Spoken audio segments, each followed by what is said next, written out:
এইভাবে করে মুগ ডালের পোয়া পিঠে বানিয়ে দেখুন। প্রতিটা পোয়া পিঠে একদম নরম তুলতুলে আর ফুলকো ফুলকো তৈরি হবে। আর ভিতরটা দেখুন কতটা জালিদার হয়েছে।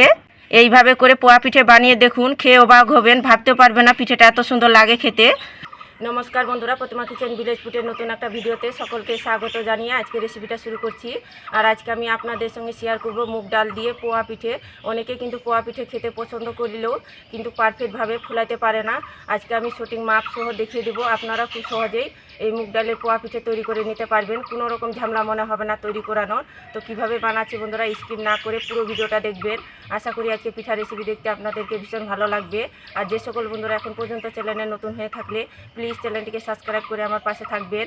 আর যারা যারা ফেসবুক পেজটাকে দেখছেন তারা পেজটাকে ফলো করে আমার পাশে থাকবেন। তাহলে বন্ধুরা পোয়া পিঠেটা বানানো শুরু করি। পোয়া পিঠেটা তৈরি করবার জন্য নিয়েছি আমি 1 বাটি সুজি। আর এই বাটি মেপে আমি উপকরণগুলো আপনাদেরকে দেখিয়ে দেব। আপনারা যখন তৈরি করবেন পোয়া পিঠেটা কাপ অথবা বাটি মেপে নেবেন। তাহলে উপকরণ যদি সঠিক নেন তাহলে মাপসহ, তাহলে খুব সুন্দরভাবে পোয়া পিঠেগুলো তৈরি হবে। আর দেখুন 1 বাটি মাপ করে দিয়ে দিব 1 বাটি জল। একটু নাড়াচাড়া করে নেব।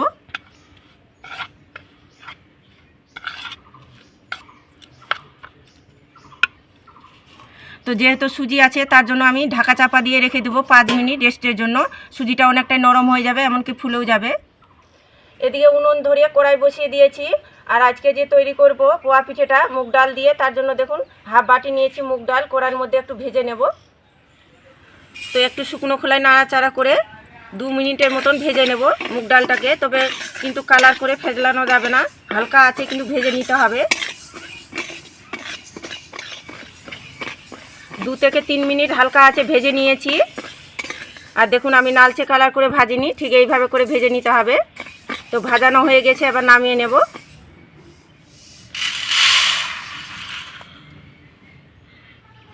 আর এদিকে মুগ ডালটা আমি হালকা ঠান্ডা করে নিয়েছি। আর এখানে একটা মিষ্টি জার নিয়েছি, তো এই জারের মধ্যে মুগ ডালটাকে নিয়ে নেব।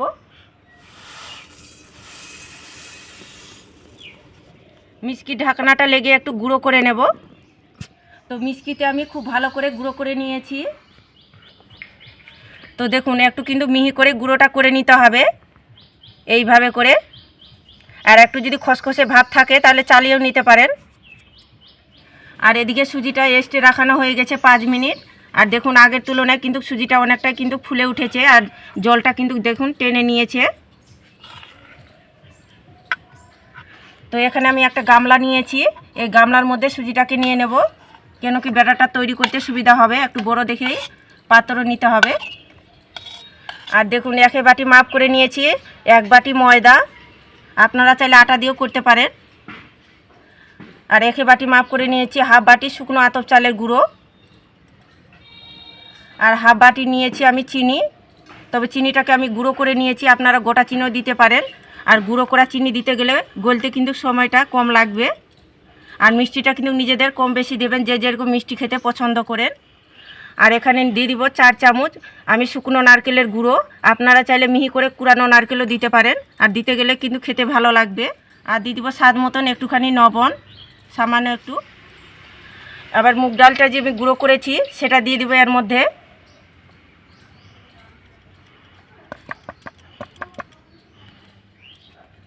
এবার আমি হ্যান্ড ওয়াশ নিয়েছি একটা, জল দিয়ে খুব ভালো করে গুলে নেব।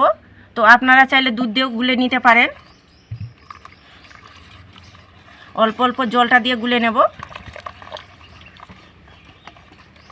আর হ্যান্ড ওয়াশ দিয়ে যদি গুলেন তাহলে সুবিধা হবে গুলানো।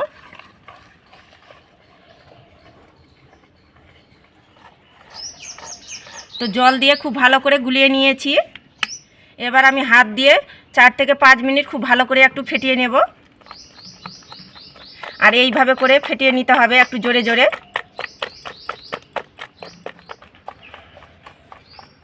পোয়া পিঠের ব্যাটারটাই হচ্ছে মেন, যত বেশি ভালো করে ফাটাবেন তত কিন্তু দেখবেন পোয়া পিঠেগুলো একদম ফুলকো ফুলকো তৈরি হবে। তো এইভাবে করে 4 থেকে 5 মিনিট খুব ভালো করে ফেটিয়ে নেব।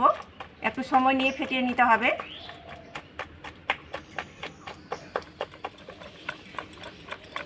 তো 5 মিনিট আমি খুব ভালো করে ফেটিয়ে নিয়েছি। আর ফাটার পরে দেখুন ব্যাটারটা একদম হালকা হয়ে গিয়েছে। আর ব্যাটারের ঘনত্বটা দেখুন এইভাবে করে রেখেছি, খুব বেশি কিন্তু পাতলাও না দেখুন, আর খুব বেশি কিন্তু গাঢ় না, ঠিক এইভাবে করে তৈরি করতে হবে পোয়া পিঠের ব্যাটার। তো পোয়া পিঠের ব্যাটারটা আমার একেবারে রেডি হয়ে গেছে। এবার আমি মুগ ডালের পোয়া পিঠেগুলো ভেজে নেব। তার জন্য উনুনের মধ্যে সাদা তেল গরম করে নিয়েছি, আর তেলটাকে মিডিয়াম গরম করে নিতে হবে। অনেকে দেখবেন তেলের মধ্যে ছাড়তে গেলে এঁকো বেঁকো হয়ে যায়, মানে ফুলকো গোল হতে চায় না। তো কিভাবে ফুলকো গোল করবেন পোয়া পিঠেটা, সেটা পদ্ধতি আমি আপনাদেরকে দেখিয়ে দিচ্ছি। তার জন্য নিয়েছি দেখুন আমি টিফিন বাটির একটা ঢাকনার মুখ। তো মুখগুলো যদি এরকম না থাকে হাতের কাছে, তাহলে স্টিলের প্লেটগুলোতে তৈরি করে নিতে পারেন। তবে এইভাবে করে দেখবেন ছলছলে একটু যেন তোলার মধ্যে থাকে, নাহলে কিন্তু হবে না তৈরি। তো এবার আমি গরম তেলের মধ্যে এই বাটিটাকে দিয়ে দেব। এইভাবে করে একটু ছেড়ে দেব। এদিকে বাটিটা গরম হয়ে গেছে, এবার তেলটাকে তুলে নেব। আর একটু ভালো করে কিন্তু গরম করে নিতে হবে।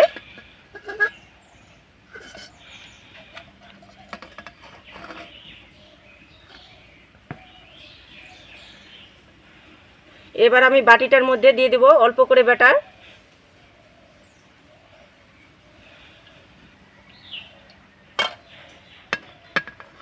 এবার আমি তেলের মধ্যে ছেড়ে দেব। আর কিছুক্ষণ পরে দেখবেন খুব সুন্দরভাবে তেল থেকে কিন্তু ফুলে আসবে পোয়া পিঠেটা।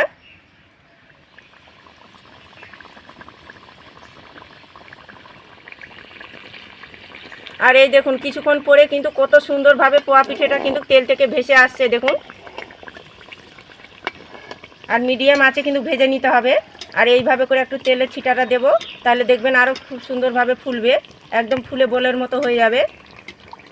ব্যাটারটা যদি সঠিক মাপ সহ তৈরি করেন, তাহলে দেখবেন এক চান্সে কিন্তু পারফেক্টভাবে পোয়া পিঠেটা তৈরি করে নিতে পারবেন।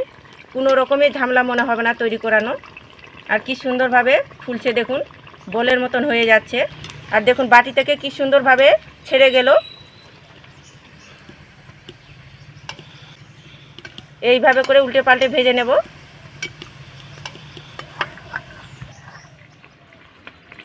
তো মিডিয়াম আঁচে ভেজে নিয়েছি, হয়ে গেছে। এবার তেল ঝরিয়ে তুলে নেব। আর দেখুন শুধু কি সুন্দরভাবে ফুলেছে।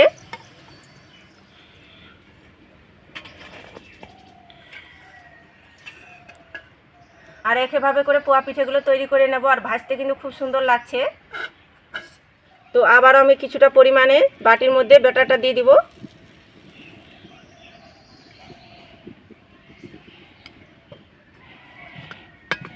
এবার তেলের মধ্যে ছেড়ে দেব। আর কিছুক্ষণ পরে দেখবেন খুব সুন্দরভাবে কিন্তু বাটি থেকেও ছেড়ে আসবে, আর ফুলকো ফুলকো তৈরি হবে।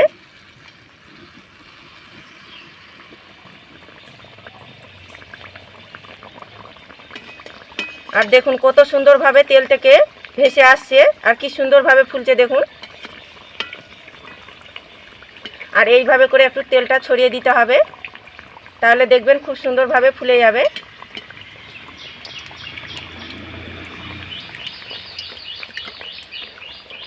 এই দেখুন আপন মনে কিন্তু বাটি থেকে ছেড়ে গেল, আর কি সুন্দরভাবে ফুলেছে দেখুন, একদম বলের মতো হয়ে গেছে। আর প্রতিটা পোয়া পিঠে দেখবেন একদম গোল আর ফুলকো তৈরি হবে।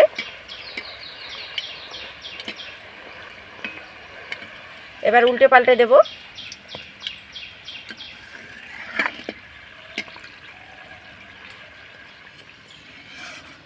আর এই দেখুন পোয়া পিঠেটা কতটা সুন্দর ফুলকো তৈরি হয়েছে, আর দেখুন কতটা গোল তৈরি হয়েছে।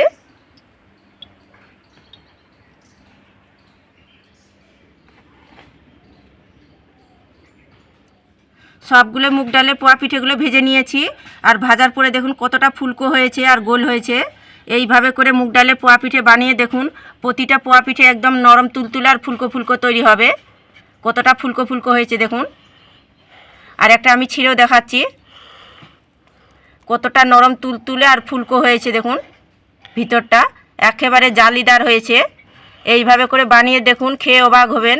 ভাবতেও পারবেন না পিঠাটা এত সুন্দর লাগে খেতে, মুখে দিতেই মিশে যাবে, দারুণ লাগে খেতে। আর ভিতরটা দেখুন কতটা জালিদার হয়েছে। এইভাবে করে পোয়া পিঠে বানিয়ে দেখুন, খেয়ে অবাক হবেন। ভাবতেও পারবেন না পিঠাটা এত সুন্দর লাগে খেতে। আর প্রতিটা পোয়া পিঠে একদম জালিদার হবে, আর খেতেও কিন্তু দারুণ লাগে। আর দেখলেন তো মুগ ডালে পোয়া পিঠেটা বানানো কত জলের মতন সহজ। তো আপনারা শীতের সময় তো বিভিন্ন রকম পোয়া পিঠে বানিয়ে খেয়েছেন, তো আমার মতো করে নিত্য নতুনভাবে এই মুগ ডালে দিয়ে পোয়া পিঠেটা অবশ্যই তৈরি করে দেখবেন। খেতে কিন্তু দারুণ লাগে। একবার শুধু বানিয়ে দেখুন, ভাবতেও পারবেন না পিঠেটা এত সুন্দর লাগে খেতে। দেখবেন মুখে স্বাদ কিন্তু লেগে থাকবে। তো আজকে আমার পোয়া পিঠেটা কেমন লেগেছে তো অবশ্যই কমেন্ট করে বলবেন। আর ভালো লাগলে একটা লাইক করে বন্ধুদের সঙ্গে ভিডিওটা শেয়ার করবেন। তো ভিডিওটা এখানেই শেষ করছি, দেখা হচ্ছে আবার নতুন কোনো রেসিপির সঙ্গে। তো সবাই খুব ভালো থাকবেন, সুস্থ থাকবেন। পুরো ভিডিওটা দেখার জন্য অসংখ্য ধন্যবাদ।